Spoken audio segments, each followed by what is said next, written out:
చేరి వచ్చిన మీ అందరికీ మన ప్రభువైన యేసుక్రీస్తు నామములో మీ అందరికీ పేరు పేరున వందనాలనేది తెలియజేస్తున్నాను. అలాగే వీక్షిస్తున్న ప్రతి ఒక్కరికి ప్రభు పేరిట మీ అందరికీ నా వందనాలనేది తెలియజేస్తున్నాను.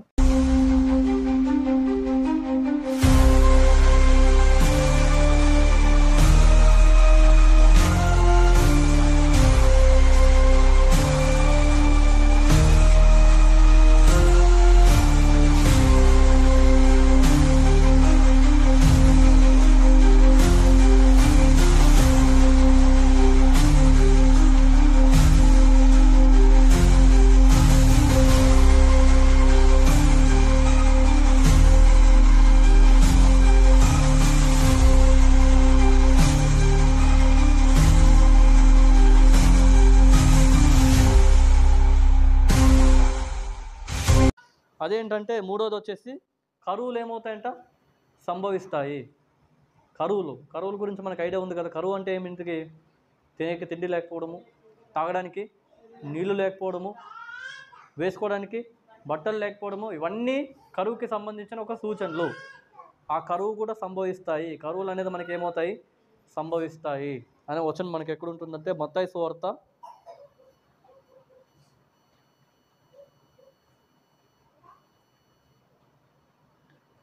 24వ అధ్యాయం 7వ వచనం మనం చదువుదాం. జనం మీదకి జనము, రాజ్యం మీదకి రాజ్యం ఏమవుతుందంట, లేచును.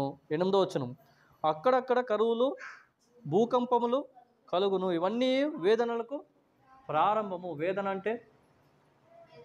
అంటే మనకు కలిగే శ్రమలు, మనకు కదిలే ఏదైతే శోధనలు, ఇవన్నీ వేదనలకు సూచన. ఏదంటే ఇప్పుడు కరువులు ఏమవుతాయంటే మనకి సంభవిస్తాయి. అంటే మూడోది ఏమంటే ఇక్కడ కరువులు అనేది మనకి ఏమవుతాయి, సంభవిస్తాయి. లాక్డౌన్లో కరువు ఎట్లా వచ్చిందో మనకు తెలుసు కదా. 2020 సంవత్సరంలో లాక్డౌన్ సమీపంలో, లాక్డౌన్ సిచ్యువేషన్లో ఎన్ని కరువులు వచ్చినాయో మనకి తెలుసు. మనం ఇంట్లో ఉన్నాం కాబట్టి మనకు తెలియదు, కానీ ఆ సిచ్యువేషన్లో న్యూస్లో చూస్తే మనకి ఏమవుతుంది తెలిసిపోతుంది. కొన్ని సందర్భాల్లో కొన్ని దేశాల్లో తాగడానికి నీళ్ళు కూడా లేకున్నట్లయింది. అప్పుడు కాలంలో 2020 సంవత్సరంలో కరోనా టైంలో గవర్నమెంట్ వాళ్ళు సప్లై చేసేవాళ్ళు. దేన్ని? ఆహారాన్ని సప్లై చేసేవాళ్ళు, ఫుడ్ని సప్లై చేసేవాళ్ళు. ఎందుకు? అప్పుడు లాక్డౌన్ అయింది కదా. పూరా ఏమైపోయింది, ఇండియా మొత్తము లాక్డౌన్ అయిపోయింది. బయటికి ఏ మనుషుడు ఏం చేయకూడదు, రాకూడదు. అంటే దాని ఉద్దేశం ఏంటి? తినడానికి తిండి ఉండదు కొంతమందికి. అలాంటి వాళ్ళందరికీ గవర్నమెంట్ వాళ్ళందరూ ఏం చేస్తారు, సప్లై చేస్తారు. అంటే అప్పుడే ఏమైపోయింది, కరువు అనేది సంభవించింది. వాళ్ళు ప్రస్తుత కాలంలో కరువు సంభవించలేదంటే ప్రస్తుత కాలంలో కరువు అనేది కూడా సంభవించింది. నేను ఆల్రెడీ చెప్పాను కదా. టర్కీ, ఇరాన్, సిరియా ఇలాంటి దేశాల్లో మొత్తము దాదాపుగా 70 కోట్ల మందికి త్రాగడానికి ఏం లేవు, నీళ్ళు అనేది లేదు. అంటే దాని ఉద్దేశం ఏంటి? కరువు అనేది ఏమైపోయింది, సంభవించింది. ఈ కరువు వల్ల మనకి ఏదైనా ప్రమాదమా అంటే ప్రమాదం ఏం లేదు, కానీ వేదన అనేది మనకి ఏమవుతుంది, వస్తుంది. వేదన ఒకటే వస్తుందంటే ఈ యొక్క సూచన దేనికి ఒక కారణం అవుతుంది? ప్రభువైన యేసుక్రీస్తు రెండో రాకడ ఒక సూచనకి ఒక కారణం అవుతుంది. కరువు అనేది సంభవించిందా? యుద్ధాలు జరిగినాయా? యుద్ధాల పుకార్లు మనం విన్నామా? మోసం అనేది ఏమవుతుంది, విపరీతంగా ఏమవుతుంది, పెరిగిపోతుందా? ఇప్పుడు కరువులు కూడా ఏమవుతున్నాయి, ప్రస్తుత కాలంలో చాలా ఏమవుతున్నాయి అంటే విస్తరించిపోతున్నాయి. అలాంటి కరువుల్లో, అలాంటి ఒక విషయాల్లో మనం ఏం చేయకూడదంట, మనం ఏం చేయాలి? అట్లాంటి సమయంలో జాగ్రత్త పడాలంతే, మెలకుగా ఉండాలా. అంటే ఇప్పుడు యుద్ధాలు జరుగుతున్నాయి, మోసము జరుగుతుంది. ఇప్పుడు ఏమవుతున్నాయి, కరువులు సంభవిస్తాయని ప్రభువైన యేసుక్రీస్తు ఎలాగైతే తెలివిచ్చారో ఎప్పుడు 2000 సంవత్సరాల క్రితము, అదే ఇప్పటికీ జరుగుతుంది. కొన్ని సంవత్సరాల క్రితం కరువులు అనేది అక్కడక్కడ ఏమవుతున్నాయి, సంభవించుకుంటూ వస్తున్నాయి. కానీ ప్రస్తుత కాలంలో కరువులు అనేది ఏమైపోయినాయంటే విపరీతంగా ఏమవుతున్నాయి, మారిపోతున్నాయి. విపరీతంగా అవి ఏమవుతున్నాయి, జరుగుతున్నాయి. అంటే దీని ఉద్దేశం ఏంటి? ప్రభువైన యేసుక్రీస్తు రెండో రాకడ ఒక సమీపంలో ఉందని మనం ఏం చేయాలి, ఫస్ట్ మనము గమనించుకొని ఎలా ఉండాలంటే మనము మెలకుగా, జాగ్రత్తగా మనము ఉండాలనేది ఇక్కడ మనకి తెలియజేస్తుంది. కరువులు సంభవించాయా? అలాగే ఇంకోటి ఏమి, కరువులు అనేది మనకు సంభవించాయి. ఇంకోటి చూసుకుంటాం కదా మనము, మత్తయి సువార్త 24వ అధ్యాయము 7వ వచనంలో ఏముంది అక్కడ? జనం మీదకి జనము, రాజ్యం మీదకి రాజ్యం ఏమవుతాయంట? లేచును. అంటే దీని ఉద్దేశం ఏమంటే దేశం మీద దేశం వెళ్ళిపోతుంది. దేనికి? యుద్ధానికే. దేశం మీద దేశానికి యుద్ధానికి వెళుతుంది. రాజ్యం మీదకి రాజ్యము వస్తుంది. అంటే దీని ఉద్దేశం ఏంటి? యుద్ధాలు కూడా చాలా జరుగుతాయి. ప్రస్తుత కాలంలో మీకు తెలియదో లేదో, మీకు తెలియదు కాబట్టి చెప్తున్నాను. ప్రస్తుత కాలం లాక్డౌన్లోనే చూసుకున్నట్లయితే ఎన్నో దేశాలు యుద్ధాలు అనేది లైట్గా జరిగిపోయినాయి. కొన్ని మనకి కనపడుకోకున్నట్లు, మనకి తెలియకోకున్నట్లు కొన్ని యుద్ధాలు ఆల్రెడీ జరిగిపోయినాయి కొన్ని దేశాలకి. అది రష్యా యుక్రెయిన్కి కావచ్చు, అలాగే పాలస్తీనా, అలాగే జెరూసలేంకి కావచ్చు, అలాగే జెరూసలేం ఇజ్రాయెల్కి కావచ్చు. ఇలా కొన్ని దేశాలకి యుద్ధాలు అనేది ఆటోమేటిక్గా కొన్ని అప్పుడే 2020 సంవత్సరంలో ఇప్పుడు కూడా అదేమవుతుంది? జరుగుతుంది. అంటే దాని ఉద్దేశం ఏంటి? ప్రభువైన యేసుక్రీస్తు రెండో రాకడ సమీపంలో ఉంది. అంటే ఇది కూడా 4వది కూడా ఇప్పుడు నెరవేరుతుంది. జనం మీదకి జనము వస్తున్నారు, రాజ్యం మీదకి రాజ్యము వస్తున్నారు. ప్రభువైన యేసుక్రీస్తు గారు కూడా వస్తున్నారు. ఇది జరగడం వల్ల గుర్తుంచుకోండి. ఇప్పుడు ఇన్ని పాయింట్లు నేను చెప్తున్నాను కదా, ఇన్ని పాయింట్లో ఇప్పుడు 4 ఏమైపోయినాయి? ఇప్పుడు జరిగిపోయినాయి. 1 మోసం పెరిగిపోయింది. 2 యుద్ధాలు జరుగుతాయి. యుద్ధాల గురించి పుకార్లు మనం ఏం చేస్తాము? వింటామనేది అది విన్నాము. యుద్ధాలు కూడా ఏం చేయని అప్పుడే కొన్ని జరిగిపోయినాయి. అలాగే ఇంకోటి ఏది? కరువులు సంభవిస్తాయని విన్నాం మనం. సంభవించాయి. కరువులు సంభవించాయి లేదా? సంభవించాయి. ప్రస్తుత కాలంలో చాలా 70 కోట్ల మందికి నేను చెప్తున్నాను కదా, దాదాపుగా 70 కోట్ల మందికి నీళ్ళు అనేది లేదు. త్రాగడానికి వాళ్ళకి నీళ్ళు లేదు. అంతెందుకే బెంగళూరులో ఉండే వాళ్ళందరూ హైదరాబాద్కి రావడం జరుగుతుంది. ఎందుకంటే బెంగళూరులో నీళ్ళు కూడా కరువు అవుతున్నాయి. అర్థమవుతుందా?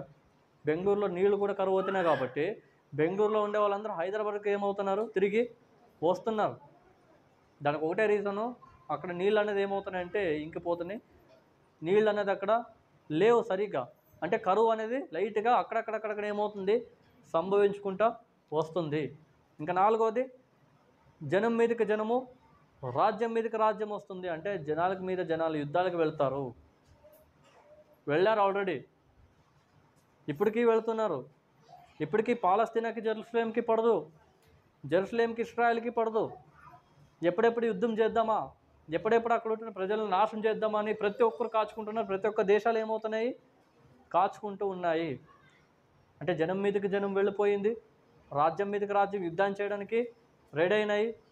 ఇంకా రెడీ అవ్వాల్సింది ఎవరు? ఇంకా లాస్ట్గా రెడీ అవ్వాల్సింది మనమే. ఇంకా ఇవన్నీ జరుగుతున్నాయి, కళ్ళారా మనం చూస్తున్నాం. కానీ మనం ఇప్పటికీ సిద్ధపడకపోతే గిన ఆయన వచ్చే క్రమంలో మనం ఏమవుతామంటే రొమ్ములు కొట్టుకునే వారమై అవుతాము. నేను ఆల్రెడీ చెప్తున్నాను కదా, మనం రొమ్ములు కొట్టుకునే వారి పరిస్థితుల్లో మనము ఉండకూడదు. మనం అప్పుడే ఎత్తబడాలి. ఎవరి యందు? దేవుని యందు మనం ఆల్రెడీ ఎత్తబడాలా. అంటే దాని ఉద్దేశం ఏంటి? 7 శ్రమలు మనము అనుభవించాలా. ఆ 7 శ్రమలు అయిన తర్వాత మనం ఏమవుతాం? మనం అందరము ఎత్తబడాలి. అంతేగాని అన్నిల వల్లే మనం రొమ్ములు అనేది మనం ఏం చేయకూడదు? కొట్టుకోకూడదు. అంటే దాని ఉద్దేశం ఏంటి? అలా కొట్టుకోకూడదు అంటే మనము, మీరు, నేను అందరము మెలకువగా ఉండాలా, సిద్ధపడి ఉండాలి. ఎవరు రాకడ కొరకు? ప్రభు అయిన యేసుక్రీస్తు రాకడ కొరకు మనం అందరము సిద్ధపడి ఉండాలి. ఎవరి యందు? దేవుని యందు. అలాగే 5వది చూస్తున్నాం కదా. 5వది ఏమంటే తెగుళ్ళు, అంటువ్యాధులు ఏమవుతాయంట? విస్తరిస్తాయి. తెగుళ్ళు అంటే ఏమి? అంటువ్యాధులు అంటే ఏమి? తెగుళ్ళు అంటే లాస్ట్ టైం 2020లో ఏమొచ్చింది? కరోనా వచ్చింది కదా. అదే తెగుళ్ళు అంటే ఒక వైరస్. తెగుళ్ళు అంటే వైరస్లు అని అర్థం. 2020లో మనకి ఏమొచ్చింది? కరోనా వచ్చింది. ఆ కరోనా టైంలో ఎంతమంది ఏమైనారు? ఎంతోమంది, దగ్గర కొంత లక్షల మంది ఏమైనారు? పోవడం జరిగింది. ఎన్నో మందికి అది అంటువ్యాధి కదా. అది కరోనా ఇంకోరి నుంచి ఇంకోరికి వస్తుంది. అంటే ప్రభువైన యేసుక్రీస్తు చొప్పున ఈ యొక్క తెగుళ్ళు, అంటువ్యాధులు విస్తరిస్తాయనేది ఎప్పుడు విస్తరించింది? ఆల్రెడీ 2020లోనే అదేమైంది. చూసుకున్నాం ఒక వచనాన్ని. లూకా సువార్త 11వ అధ్యాయం 21వ వచనంలో అక్కడ ఏముంటుందంటే, లూకా సువార్త 11వ అధ్యాయం 21వ వచనం, బలవంతుడు ఆయుధములను ధరించుకొని తన ఆవరణమును కాచుకున్నప్పుడు అతని సొత్తు భద్రముగా ఉండును. ధనవంతుడు ఎప్పుడు ఏమవుతాడంట? భద్రముగా ఆయన డబ్బుని పోగొట్టుకోకున్నట్ల ఆయన సిరిని పోగొట్టుకున్నట్లు జాగ్రత్తగా పడతాడు. అలాగే యుద్ధం చేయవాడు కూడా ఆయుధం అతనిలో లేకపోతే కానీ ఏ యుద్ధము ఆయన ఏం చేయలేడు, గెలవలేడు. యుద్ధం చేయాలంటే ఆయుధం అనేది కంపల్సరీ అవసరము. యుద్ధానికి వెళ్తున్నప్పుడు ఆయుధం ఎంత అవసరమో మనం కూడా సేమ్ ప్రభువైన యేసుక్రీస్తు గారు రెండో రాకడకు వస్తున్న క్రమంలో సిద్ధపడకపోతే కూడా మనం కూడా దేవుని యందు అనీతిమంతులుగా తీర్చబడిన వారమై అవుతాము. అంటే రొమ్ములు కొట్టుకో తెగుళ్ళును కరువులను ఏమవుతాయంట, తటాస్థించును. ఆకాశం నుండి మహాభయోత్సవములను గొప్ప సూచనలు పుట్టెను. మీరు ఇక్కడే విలేజ్లో మీరు మిగిలిపోయినారు కాబట్టి మీకు ఏం తెలీదు. బయటకు వచ్చి మీరు చూస్తే తెలుస్తుంది ప్రపంచంలో ఏం జరుగుతున్నాయనేది. ప్రపంచంలో చాలా విషయాలు జరుగుతున్నాయి. నేను చెప్తున్నాను కదా, ఏమైనా ఆల్రెడీ తెగుళ్ళు వ్యాధులు ఏమవుతాయంట, విస్తరిస్తాయి. అంటు వ్యాధులు ఏమవుతాయి, విస్తరిస్తాయి. ఆల్రెడీ విస్తరించింది, జరిగిపోయింది. ఆల్రెడీ కరోనా వైరస్ అనేది వచ్చింది. కరోనా ఒక తెగులు అనేది మనకి ఏమైంది 2020లోనే వచ్చింది. దాని ద్వారా ఎంతోమంది ఏమైపోయినారు, నాశనం అవ్వడం జరిగింది. అది ఏం వ్యాధి? అది ఒకరి నుంచి ఒకరికి వచ్చే వ్యాధి. అంటే ఏమది అంటు వ్యాధి. కాబట్టి ఆ అంటు వ్యాధి వల్ల ఎంతోమంది దానివల్ల నాశనం అవ్వడం జరిగింది. రాబోయే రోజుల్లో ఇంకో అంటువ్యాధి కూడా వస్తుందంట. రాబోయే రోజుల్లో ఇంకో వైరస్, పెద్ద వైరసే వస్తుంది.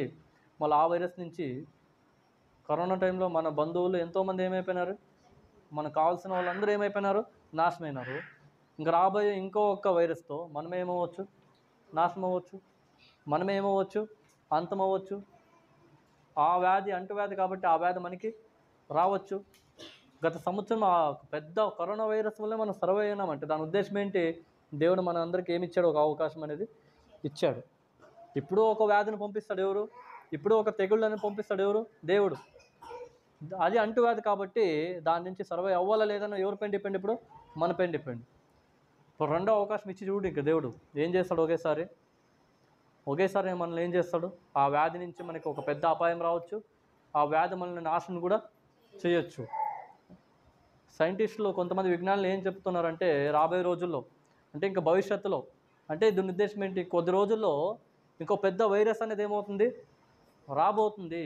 ఇంకో పెద్ద ఒక తెగుళ్ళు అనేది మనకి రాబోతుంది. అది కూడా సేమ్ ఇలాంటిదే, అంటువ్యాధి. మీ నుంచి నాకు, నా నుంచి మీకు అట్లా విస్తరించే ఒక తెగుళ్ళు అది ఇంక కొద్ది రోజుల్లో రాబోతుందని విజ్ఞానులు మనకి ఏం చేస్తారు, సైంటిస్ట్ అనేవాళ్ళు తెలియజేస్తారు. ఇప్పుడు మనం ఏం చేయాలి? సిద్ధపడాలా లేదా? ఏది అది రావాలని కోరుకోవాలా మనము? లేకపోతే దాని నుంచి అది వచ్చిన తర్వాత దాని నుంచి మనం నాశనం అవ్వాలని కోరుకోవాలా? సిద్ధపడాలా లేదా? జాగ్రత్త పడాలి. అది మెయిన్. ఒక తెగుళ్ళు వ్యాధి వస్తేనే మీరు ఇంత జాగ్రత్త పడితే మన ప్రభువైన యేసుక్రీస్తు గారే వస్తున్నారు. మనం జాగ్రత్త పడిపోతే, అరే జాగ్రత్త పడండి అనే దానికి సూచనలే ఇవన్నీ. ఏవి? ఇప్పుడు నేను చెప్పేవన్నీ. ఎన్నోది? ఇది 5వది కదా. సూచనే ఇది ఒక సూచన. ఎవరు వస్తున్నారని. ఇప్పుడు కరోనా టైంలో మనం ఎంత భద్రతగా ఉన్నాము. ఒక అడుగు మనం ఏం చేయలేం, బయట అస్సలు పెట్టలేదు. పెడితే ఏమవుతుంది? ఓ భయము. ఆ వ్యాధి మనకి వస్తుందో భయము, దానివల్ల మనకి ఏదైనా ప్రమాదం జరుగుతుందని భయము. ఒక వ్యాధికే మీరు అంత భయపడితే మళ్ళీ ప్రభువైన యేసుక్రీస్తు గారు వస్తున్నారని మీకు భయం అనేది లేదా? మనకి భయం అనేది లేదా? అప్పుడు మనం కేవలం టీవీలు చూసుకుంటా మన పనులు మనం చేసుకుంటుంటే గిన భయం అనేది లేకున్నట్లా అవుతుంది. అంటే దాని ఉద్దేశం ఏంటి? ప్రాణం లేని ఒక అంటువ్యాధికే మనం అంతా భయపడుతున్నప్పుడు సృష్టికర్త ఏమవుతున్నాడు, రాబోతున్నాడు అనే విషయాన్ని కూడా తెలుసుకోకపోతే గిన, మెలకువగా లేకపోతే గిన, రొమ్ములు కొట్టుకుంటారు చూడండి అన్యులు. అలాంటి ప్లేస్లో మనం కూడా ఏమవుతాము, వెళ్ళిపోతాం. మనకి ఇంకా పరలోకం అనేది ఉండదు. ఏది ఉంటుందో మనకి శాశ్వతంగా, ఇంకా మనకి శాశ్వతం నరకం అయిపోతుంది. ఆ నరకము శాశ్వతంగా అవ్వాలా లేదని ఎవరిపైన డిపెండ్? ఇప్పుడు మనపైన డిపెండ్. అంటే దాని ఉద్దేశం ఏంటి? కరువులు సంభవిస్తున్నాయి కాబట్టి మనం ఏం చేయాలా? జాగ్రత్తగా చూసుకోవాలా. మోసం పెరిగిపోతుంది కాబట్టి మోసపోకున్నట్లు మనం ఏం చేయాలా? జాగ్రత్తగా చూసుకోవాలా. ఈ ఇన్ని విషయాలు బట్టి, ఈ 5 విషయాలు ఇప్పుడు జరిగినాయి. ఈ 5 విషయాలు బట్టి ఏమర్థమవుతుంది మనకి ఇప్పుడు క్లియర్గా? ప్రభువైన యేసుక్రీస్తు గారు ఏమవుతున్నారు ఇప్పుడు? సమీపంలో అవుతుంది. మీరు ఖచ్చితంగా ఇది రాసి పెట్టుకోండి. దగ్గరలోనే ఇంకొద్ది ఒక సంవత్సరంలోనే ఆయన రాకడ ఇంక సమీపంలో ఉంటుంది. ఇంకెవరు రాకడ? ఎందుకంటే 5 జరిగిపోయినాయి ఆల్రెడీ. ఇప్పుడు కొన్ని చెప్పే ఆ విషయాలు కూడా ఆల్మోస్ట్ జరిగిపోయినాయి. ఇవన్నీ అయిన తర్వాతే కదా ప్రభువైన యేసుక్రీస్తు గారు వస్తారని ఆయనే చెప్పింది. మళ్ళీ ఇవన్నీ జరుగుతున్నాయి కాబట్టి మీరు ఎవరు రావాలి? ఇంకా ఆఖరిగా ప్రభువైన యేసుక్రీస్తు గారు రావాల్సిందే. కరువులు సంభవించాయా? సంభవించాయి. అంటువ్యాధులు వచ్చాయా? వచ్చాయి. పెద్ద వ్యాధి అనేది ఏది? తెగుళ్ళు అనేది వచ్చిందా? వచ్చింది. మోసం ఏమైపోయింది? పెరిగిపోయిందా? యుద్ధాలు జరిగినాయా? జనం మీదకి జనం, రాజ్యం మీదకి రాజ్యం వచ్చిందా? ఇంకా ఏం రావాలి మీకు? ఇంకేం వస్తే మీరు సిద్ధపడతారు? ఇంకేం రావాలి నీకు? ఆఖరిగా ఇంకా ఆయన ఏవైతే సెలవిచ్చారో అవన్నీ వచ్చే వరకు మీరు వెయిట్ చేస్తుంటారా? నిర్లక్ష్యంగానే ఉంటారా? ఇవన్నీ జరగకముందే మనం సిద్ధపడితే ఇంకా మంచిది కదా మనకి. ఎవరికి? మనకి. ఇవన్నీ వస్తున్నాయి కదా, ఇవన్నీ వచ్చే క్రమంలోనే ఫోన్లో మనం వెయిట్ చేద్దామంటే అది అజాగ్రత్త అవుతుంది, అది నిర్లక్ష్యం అవుతుంది. ఎవరి యందు? దేవుని యందు. ఇవన్నీ జరుగుతున్నాయి కాబట్టి ఇవి చూసే మనం ఏం చేయాలా? నడుచుకోవాలా. ఇవి చూసే మనం ఏమవ్వాలా? భయం అనేది మనలో పుట్టాల. ఎవరు వస్తున్నారని? అంటువ్యాధికి మీరు ఎలా అయితే భయపడతారో, తెగుళ్ళకి మీరు ఎలా అయితే భయపడతారో, ఇవన్నీ సృష్టించిన దేవునికి మనం భయపడాలా. కాబట్టి ఆయన వస్తున్నాడని మనం ఏమవ్వాలో ఫస్ట్ ఆఫ్ ఆల్ తెలుసుకోవాలా. అలాగే ఆరో సూచన ఏమంటే, భయంకరమైన దృశ్యాలు మరియు స్వర్గం నుండి గొప్ప సంకేతాలు మనం ఏమవుతామంట? వింటామంట. ఆల్రెడీ విన్నాము, ఇది కూడా జరిగింది ఆల్రెడీ. భయంకరమైన దృశ్యాలు ఆల్రెడీ మనం చూస్తూనే ఉన్నాం. ఎన్నో భయంకరమైన విషయాలు చూస్తున్నాం తెలుసా. ఇప్పుడు ఒక ట్రెండింగ్ అయిపోయింది. ఇప్పుడు ఒక విషయం యూట్యూబ్ కానీ, ఇన్స్టాగ్రామ్ కానీ, ఏ ప్లాట్ఫామ్ ఓపెన్ చేసినా కానీ మీరు యూట్యూబ్లో చూస్తే మీకు ఏమవుతుంది? ఆటోమేటిక్గా తెలిసిపోతుంది. ఆకాశంలో ఏదో వింతలు జరుగుతున్నాయి. ఆ వింత ఏమంటే, ఆకాశంలో ఒక సిలువు గుర్తు అనేది ఇప్పటికీ ఎప్పుడో గత కొన్ని రోజులుగా కనపడిందంట. ఆ సిలువు గుర్తు ఎలా వచ్చిందో, ఎందుకు వచ్చిందో కూడా తెలియదు కొంతమందికి. కానీ దాన్ని చూసి కూడా చాలామంది ఏమవుతున్నారు? భయపడుతున్నారు. ఆకాశంలో ఇంకా వింత ఏమైతేనే జరుగుతున్నాయి. మళ్ళీ ఇవన్నీ చూస్తుంటే భయం అవుతుందో లేదు ఎవరికైనా? భయం కాకూడదంటే మనకి ఏం కావాలో తెలుసా? మనకి భయపడకూడదు ఆ సమయంలో. ప్రభువైన యేసుక్రీస్తు గారు చెప్పారు కదా, 24వ అధ్యాయం 1 అక్కడ 4వ వచనంలోనే, ఇవన్నీ జరుగుతాయి కానీ నా రాకడ అనేది ఇంకా అప్పుడే సంభవించదు. అంటే ఇవి జరగవలసిందే. ఇవన్నీ జరగవలసిందే. ఆకాశంలో వింతలు జరగవలసిందే. ఇలాంటి భయంకరమైన దృశ్యాలు మనం చూడవలసిందే. కరువులు సంభవించేది మనం చూడవలసిందే. ఇవన్నీ జరుగుతాయి కానీ అప్పుడే నా రాకడ అనేది సంభవించదు. ఇంకెప్పుడు వస్తుంది? అన్నీ జరగాల. ఇప్పుడు కేవలం మనం ఎన్ని చూస్తున్నాము? 6 చూస్తున్నాము. 6 ఇప్పుడు జరిగిపోయినాయి. ఇంకా ఎన్ని ఉన్నాయి? ఇంకా దగ్గర 15 పైన ఉన్నాయి. ఇవన్నీ జరగాలి కదా. మళ్ళీ ఇవన్నీ జరిగితేనే అప్పుడే మీరు భయపడండి. ఎవరు? అప్పుడు మనం భయపడాలా. అప్పుడు మనం ఏమవ్వాలా? సిద్ధపడాలి. ఎవరు యందు? యేసుక్రీస్తు. అప్పుడేంటి ఇప్పుడు సిద్ధపడకూడదు అంటే ఇప్పుడు కూడా సిద్ధపడాల్సిందే, తప్పదు. క్రైస్తవుల నిరీక్షణ ఎవరి కొరకు? క్రైస్తవుల నిరీక్షణ ప్రభువైన యేసుక్రీస్తు గారి కొరకే. అంతేగాని క్రైస్తవుల నిరీక్షణ ఇది ఈ లోకపరంగా ఏ రీతిగా ఉండకూడదు. అది మీ పిల్లలైనా, అది మీ తల్లైనా, తండ్రైనా, ఎవరైనా కానీ ప్రభువైన యేసుక్రీస్తు తర్వాతే వాళ్ళందరూ. తల్లిదండ్రులు కూడా ఎవరు తర్వాత? ప్రభువైన యేసుక్రీస్తు తర్వాతే. ఎందుకంటే తల్లిదండ్రులు పుట్టించింది ఎవరు? దేవుడు. నిన్ను పుట్టించింది ఎవరు? మరి ఇప్పుడేం జరుగుతుంది ప్రస్తుత కాలంలో? మాతృదేవోభవ, పితృదేవోభవ, ఆచార్య దేవోభవ, లాస్ట్ దేవుడు. మళ్ళీ మిగతా వాళ్ళందరూ వీళ్ళందరికీ ఫస్ట్ ప్లేస్ ఇచ్చి ఆఖరి ప్లేస్ ఎవరికి ఇచ్చారు? దేవునికి ఇచ్చారు. మళ్ళీ తప్పే కదా ఇది. ఆఖరి ప్లేస్ ఎవరికి ఇవ్వాలి మనము? దేవునికి ఇవ్వాలా. ఫస్ట్ ప్లేస్ ఎవరికి ఇవ్వాలి మనము? దేవుడి తర్వాతే మీ తల్లి, దేవుడి తర్వాతే నీ భర్త, దేవుడి తర్వాతే మీ భార్య, దేవుడి తర్వాతే మీ పిల్లలు, దేవుడి తర్వాతే మీ బంధువులు, దేవుడి తర్వాతే మీ మిత్రులు, బంధుమిత్రులు. వీళ్ళందరూ ఆయన ఫస్ట్ ప్లేస్లో పెట్టి మిగతా వాళ్ళందరూ ఎక్కడ పెట్టాలి? మీరు లాస్ట్ పెట్టాలా. ఆయన ఆదియు, ఆయన అంతమైనప్పుడు ఆయన లాస్ట్ పెడతారు మీరు. అంత ధైర్యం ఉందా మనకి? తెగిస్తున్నాం. ఎవరు? మానవులు ఏం చేస్తున్నారంటే తెగిస్తున్నారు. ఏ విషయాన్నైనా కానీ ఏం చేస్తున్నారు? తెగిస్తున్నారు. దేవునికి భయపడరు. సజీవులుగా ఉంటున్న మనుషులకి ఏమవుతున్నాం? మనము భయపడతాం. కంటికి కనిపించిన వ్యక్తికి మనం ఏమవుతాము? భయపడము. ఆ వ్యక్తి ఎవరు? ప్రభువైన యేసుక్రీస్తు. ఆ వ్యక్తి ఎవరు? తండ్రి అనే దేవుడు. ఇలాంటి వ్యక్తులకు మనం ఏం కాము? ఎవరికి భయపడతాం? మనము కామన్గా మనుషులకి భయపడతాం. పిల్లలు తల్లికి భయపడతారు, పిల్లలు తండ్రికి భయపడతారు, ఇంకా ఇలా రకరకాలుగా భయపడతారు. కానీ నిన్ను పుట్టించిన ఈ సృష్టికర్తకి మనం ఏం చేయము? భయపడము.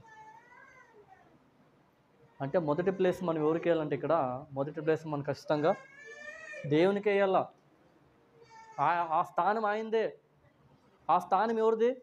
ఆ స్థానం ఆయిందే. ఆ స్థానాన్ని ఎవరు భర్తీ చేయలేరు. ఆ స్థానాన్ని దేవుడు తప్ప ఎవరు ఆ స్థానాన్ని ఏం చేయలేరు, భర్తీ అనేది చేయలేరు.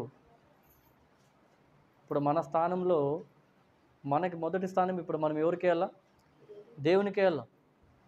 ఆయన తర్వాత మీ తల్లిదండ్రులు, తర్వాత మీ భార్యలు, మీ భర్తలు, అట్లా ఇవన్నీ వదిలేసి నా భర్తే నా ప్రాణము, మా తల్లే నా ప్రాణం అనుకుంటుంటే మాత్రం ఆ ప్రాణాన్ని తీసే శక్తి ఎవరికింది? ఇప్పుడు దేవునికి ఉంది.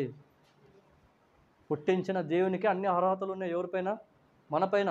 ఎందుకంటే ఆయన పుట్టించింది ఎవరు? ఆయన పుట్టించింది ఎవరిని? మనల్ని కదా. ఇప్పుడు మీ తల్లిదండ్రులకి పిల్లలపైన బాధ్యత మీకుంటుందా, పక్కింటి వాళ్ళకి ఉంటుందా? ఎవరికి ఉండాలి ఆ బాధ్యత? కనిన వాళ్ళకే ఉంటుంది ఆ బాధ్యత. అంతేగాని మీరు కన్నారు కాబట్టి ఆవిడ బాధ్యత తీసుకోవాలంటే ఎట్లుంటుంది అది? ఇప్పుడు మనల్ని అందరిని కన్నింది ఎవరో తెలుసా?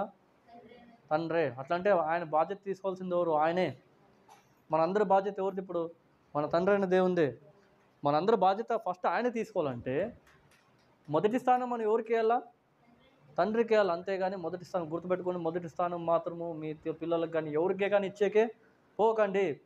ఇది నాకు కూడా వర్తిస్తుంది. నా దేవుడి తర్వాతే నా తల్లి, నా తండ్రి, మా బంధుమిత్రులు, అలాగే మా ఫ్రెండ్స్, వీళ్ళందరూ ఎవరు? అలాగే కూడా మీరు కూడా అలాగే అనుకోవాలా. ఫస్ట్ మీరు ప్లేస్ ఎవరికి వెళ్ళా? మీరు తండ్రికి ఇచ్చిన తర్వాతే మిగతా వాళ్ళందరూ. అలా వదిలేసి తల్లే నా ప్రాణము, పాపే నా ప్రాణం అనుకుంటూ పోతే మాత్రము ఆ ప్రాణాన్ని తీసే శక్తి దేవునికి మాత్రం ఉంటుంది. అలాంటి పరిస్థితి మాత్రం మనం ఎప్పటికీ తెచ్చుకోకూడదు. సో ఇప్పటికి ఎన్ని విషయాలు జరిగినాయి? ఇప్పుడు 6 విషయాలు జరిగినాయి. ఈ 6 విషయాలు అన్నీ జరిగినాయి కాబట్టి ఇప్పుడు మనం సిద్ధపడాలా లేదా? ఇంకా ఎన్ని ఉన్నాయి? ఇంకా దగ్గర 15 ఉన్నాయి. ఈ 15 జరిగితే మాత్రము ఇప్పుడు నేను చెప్తాను నెక్స్ట్ వారం. ఇంకా ఆ 15 జరుగుతున్న క్రమంలో ఆయన అప్పటికే రావచ్చు. ఎవరు? ప్రభువైన యేసుక్రీస్తు. లేకపోతే నేను చెప్పిన తర్వాతనే రావచ్చు. ఎవరు? ప్రభువైన యేసుక్రీస్తు. లేకపోతే రేపే రావచ్చు. అంటే దీని ఉద్దేశం ఏమంటే మనం సిద్ధపడాలంతే. దీని ఉద్దేశం ఏమంటే ఆయన ఎప్పుడు వస్తాడని మనకేం కాదు, తెలీదు. అంతెందుకు ప్రభువైన యేసుక్రీస్తు గారికే తెలీదు దేని గురించి, ఆ గడియను గురించి, ఆ దినమును గురించి ఎవరికి మాత్రమే తెలుసు అంటే అది తండ్రికి మాత్రమే తెలుసు. అంతేగాని పరలోకమంతున్న దూతలకు కానీ, భూమి మీద ఉంటున్న మనుషులకు కానీ, అలాగే సముద్రంలో ఉంటున్న జీవ పక్షులకు కానీ, జీవరాశులకు కానీ, అలాగే సాక్షాత్తు ప్రభువైన యేసుక్రీస్తు గారు కూడా తెలియదు అన్నాడు. ఎవరు? ఆయనే అన్నాడు. ఎవరు? ప్రభువైన యేసుక్రీస్తు గారు. అంటే దాని ఉద్దేశం ఏంటి? ఆయన వచ్చేది ఆయనకే తెలియదు. ఆయన ఎవరిని పంపేయాలి? ఇప్పుడు ఆయన్ని దేవుడే పంపేయాలి. ఆ దేవుడు ఇప్పుడే అంటే దేవుడు ప్రభువైన యేసుక్రీస్తు ఏమవుతారు? ఇప్పుడే వచ్చాక కూడా రెడీ ఉన్నారు. కానీ ఇవన్నీ జరగవలసిందే అన్నాడు కదా. ఎవరు? ఈ సూచనలన్నీ జరగవలసిందే అన్నావు కాబట్టి ఇవన్నీ జరిగిన తర్వాతనే ఆయన వచ్చే అవకాశం అనేది గట్టిగా ఉంది. అంటే దీని ఉద్దేశం ఏంటి? ప్రతి ఒక్క సమయం మనకి ఇంపార్టెంటే. ప్రతి ఒక్క టైం మనకి ఇంపార్టెంటే. ఏ టైంలో మనం ఏం చేయకూడదు, వేస్ట్ అనేది చేసుకోకూడదు. సమయం దొరికితే మనం ఎవరిని ఆరాధించాలా? దేవుని ఆరాధించాలా. సమయం దొరికితే మనం ఎవరి కోసం వెయిట్ చేయాలా? మనము దేవుని కొరకు మనం ఏం చేయాలా? వెయిట్ చేయాలా. సమయం దొరికితే ప్రార్థన చేయడానికి మనలో ఉత్సాహం అనేది, పట్టుదల అనేది మనలో పుట్టాలా. సో ఇవన్నీ జరుగుతున్న క్రమంలో ప్రభువైన యేసుక్రీస్తు గారు ఖచ్చితంగా వస్తారు. ఇది మీరు రాసి పెట్టుకోండి కావాలంటే. ఎందుకంటే ఆయన ఈ భూమిపైన వస్తా అన్నాడు. మొదటి రాకడ వచ్చాడు. ఆయన సిలువలో ఆయన బలి అవుతాడన్నాడు. అదే ప్రకారంగా ఆయన అయినాడు. తర్వాత ఆయన పునరుత్థానం అవుతాడన్నాడు. మళ్ళీ తిరిగి లేస్తా అన్నాడు. 3 రోజుల తర్వాత లేచాడు. ఇవన్నీ చేసిన ప్రభువైన యేసుక్రీస్తు ఆయన మళ్ళీ వస్తా అన్నప్పుడు మళ్ళీ ఖచ్చితంగా వస్తాడు.